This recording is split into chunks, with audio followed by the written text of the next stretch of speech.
Assalamualaikum warahmatullahi wabarakatuh. Perkenalkan, nama saya Cindy Kasita dengan NIM 2406375. Baiklah, saya di sini akan membacakan materi tentang ringkasan eksklusif. Perusahaan yang akan dijalankan bernama Piscok Malindo, beroperasi di sektor makanan. Piscok Malindo merupakan badan usaha yang baru akan didirikan, berfokus pada olahan pisang dengan merek Piscok Malindo. Tujuan kami adalah untuk memasarkan makanan olahan pisang umum di pasar Indonesia. Piscok Malindo bertujuan untuk mencapai tujuan perusahaan yang telah ditetapkan. Layanan perusahaan makanan kami bertujuan untuk menciptakan ekosistem yang saling menguntungkan antara produsen dan konsumen, dengan fokus pada kualitas, berkelanjutan, dan kepuasan pelanggan. Kami berkomitmen untuk menghadirkan kemudahan dan aksesibilitas pada setiap transaksi. Dengan menargetkan segmen pasar yang beragam, kami akan membantu memaksimalkan jangkauan dan memenuhi kebutuhan konsumen dengan cara yang efektif. Fokus pada kualitas dan berkelanjutan akan menjadi kunci untuk menarik dan mempertahankan pelanggan. Jika mengalami kerugian awal, kami optimis dengan meningkatkan pendapatan dan pengendalian biaya, sehingga dapat mencapai profitabilitas per bulannya. Strategi pemasaran dan inovasi produk akan menjadi kunci mencapai target tertentu. Deskripsi bisnis. Piscok Malindo dibuat dari bahan alami pilihan tanpa menggunakan bahan kimia tambahan dan bebas dari MSG atau pengawet. Visi dari perusahaan kami adalah untuk membawa kebaikan, menyehatkan kehidupan masyarakat dengan menciptakan dan menyediakan makanan dan integritas.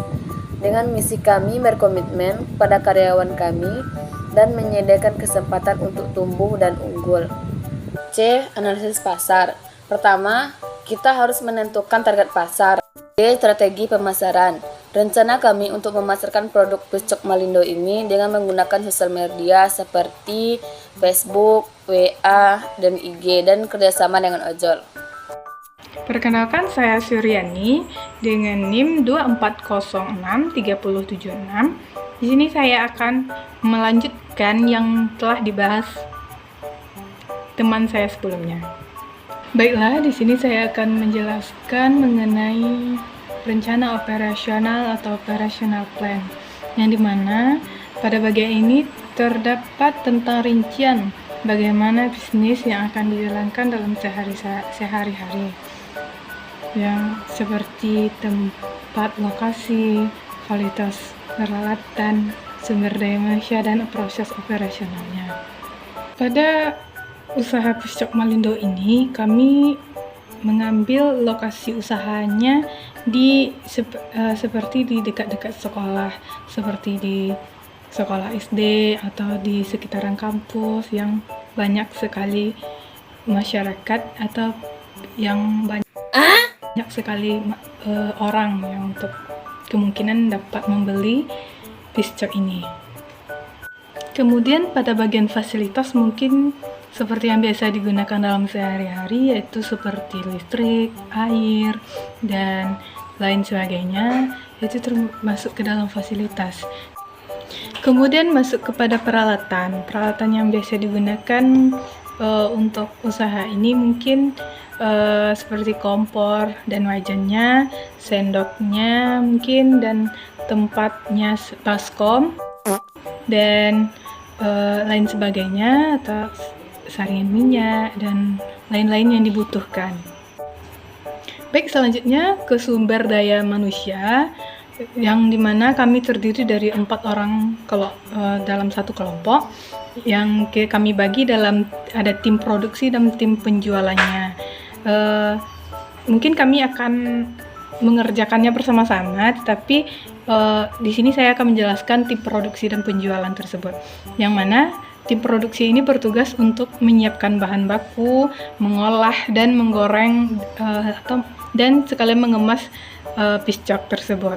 Dan pada tim penjualan ini yaitu bertugas untuk menjual dan melayani di outlet yang telah disediakan.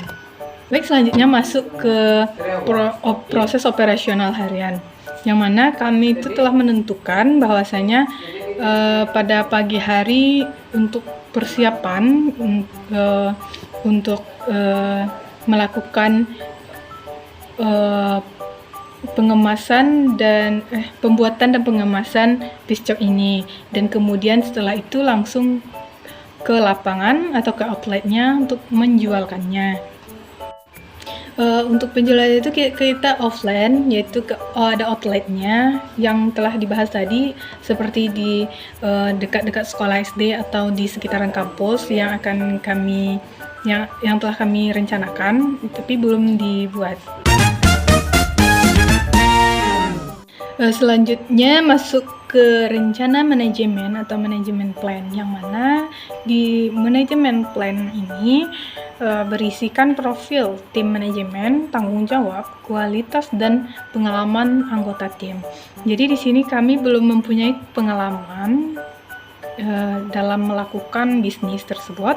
Jadi kami sudah merencanakan untuk melakukannya secara bersama-sama dengan tim, dan sini saya akan menjelaskan pembagian-pembagian dari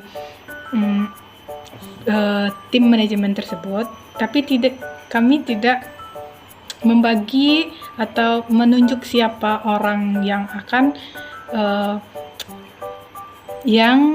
menanggung tanggung jawab tersebut. Tapi di sini saya akan menjelaskan tentang tim manajemen. Yang pertama itu manajer operasional, yang mana mempunyai tanggung jawab untuk mengawasi kegiatan harian, mulai dari pengadaan bahan baku, produksi, hingga pengemasan. Dan selanjutnya yang kedua yaitu kepala produksi, yang mana mengemban tanggung jawab untuk mengelola tim produksi dan memastikan setiap produk ini memenuhi standar kualitas yang telah ditentukan, dan mengatur jadwal produksi harian sesuai dengan target penjualan.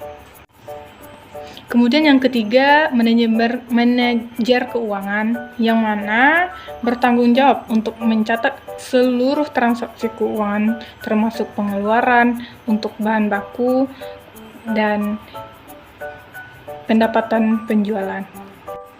Yang keempat itu kepala pemasaran dan penjualan, yang mana bertanggung jawab untuk menyusun dan melaksanakan strategi pemasaran untuk meningkatkan merek dan merek yang menarik untuk dapat menarik pelanggan. Baik, selanjutnya masuk ke rencana keuangan atau financial plan, yang mana pada bagian ini berisikan pembahasan tentang proyeksi keuangan yang mencakup perkiraan pendanaan atau rencana pembiayaan. Yang pertama yaitu proyeksi pendapatan, yang mana kami mengasumsikan pada penjualan per harian, yaitu target penjualan per hari mungkin 50 pieces, dengan harga satu piecesnya 5.000.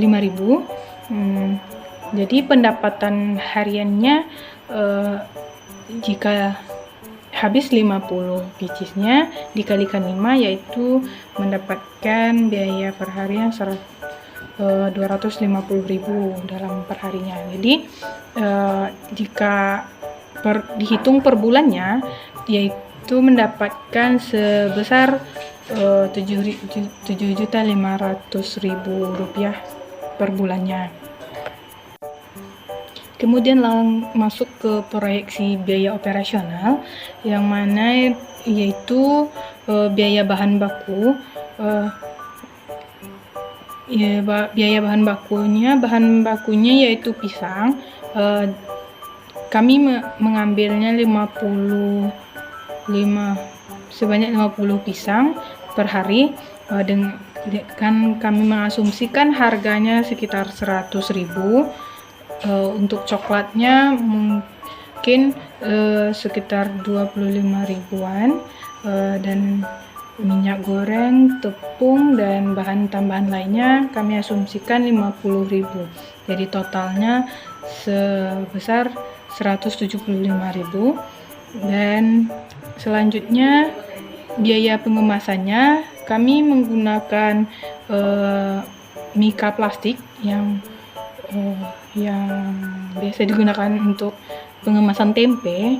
Nah, itu kami mengasumsikan biaya perhariannya yaitu 15.000.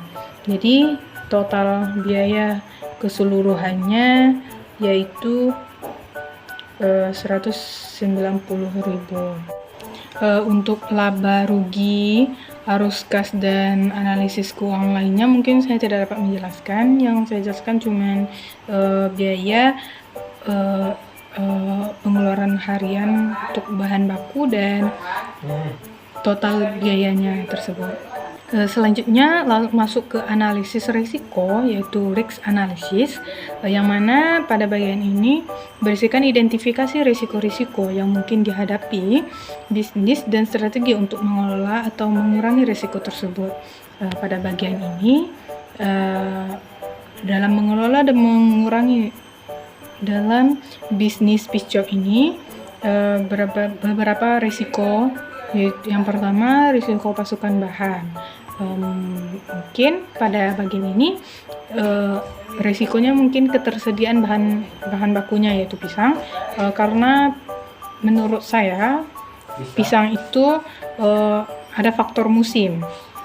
Jadi jika tidak ada pisang, jadi tidak dapat melakukan pengemasan atau pembuatan piscok. Jadi kami dengan melakukan strategi stok cadangan untuk bahan yang akan dikelola besoknya. Selanjutnya masuk ke resiko keuangan, yang mana pada resiko keuangan ini mungkin karena kami baru pertama menjalankan bisnis ini, mungkin keterbatasan modal untuk yang dapat menghambat operasional yang menyebabkan bisnis ini tidak mampu memenuhi kebutuhan dalam jangka pendek. Kemudian masuk ke risiko persaingan, yang mana pada bisnis makanan ringan ini risikonya tentu sangat ketat, terutama dengan produk-produk yang baru, karena pisau ini makanan yang telah biasa atau telah banyak orang tahu. Jadi mungkin jika ada produk-produk yang baru yang lebih menarik, mungkin itu akan menarik pelanggan. Kemudian masuk ke risiko perubahan selera konsumen. Pada bagian ini selera konsumen itu kan bisa berubah-ubah seiring waktu. Tidak mungkin orang selalu ingin membeli piscok setiap harinya, itu tidak mungkin. Jadi pada perubahan selera ini produk yang tidak menyesuaikan dengan tren itu bisa kehilangan pasarnya. Selanjutnya masuk ke risiko perubahan harga dan bahan baku. Pada bagian ini tentu harga bahan baku bisa mengalami kenaikan sewaktu-waktu akibat inflasi atau perubahan pasar yang dapat mengurangi margin keuntungan. Selanjutnya pada bagian risiko operasional atau kerusakan peralatan. Pada bagian ini peralatan produksi yang rusak atau yang tidak berfungsi itu bisa menghambat proses produksi, menurunkan efisiensi dan menambahkan biaya untuk perbaikan peralatan tersebut. Selanjutnya masuk ke risiko kepuasan pelanggan. Yang mana jika kualitas pada produk tersebut menurun, otomatis pelanggan pelanggan berkurang dan bisa berdampak buruk pada reputasi bisnis dan mengurangi jumlah pelanggannya.